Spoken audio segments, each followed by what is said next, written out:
Front side look అయితే ఇలా ఉంది, బ్యాక్ సైడ్ లుక్ ఇలా వచ్చేసింది. Total weaving sari. మీకు నచ్చిన లైక్ చేసి షేర్ చేయండి, సబ్స్క్రైబ్ చేయండి.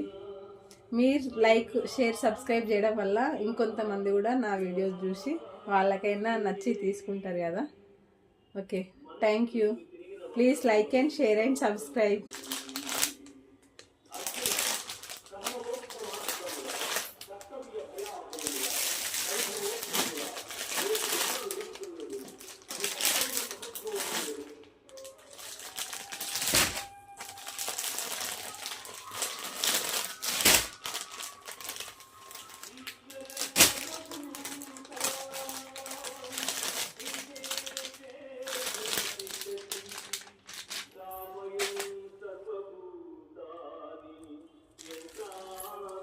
ఈ శారీ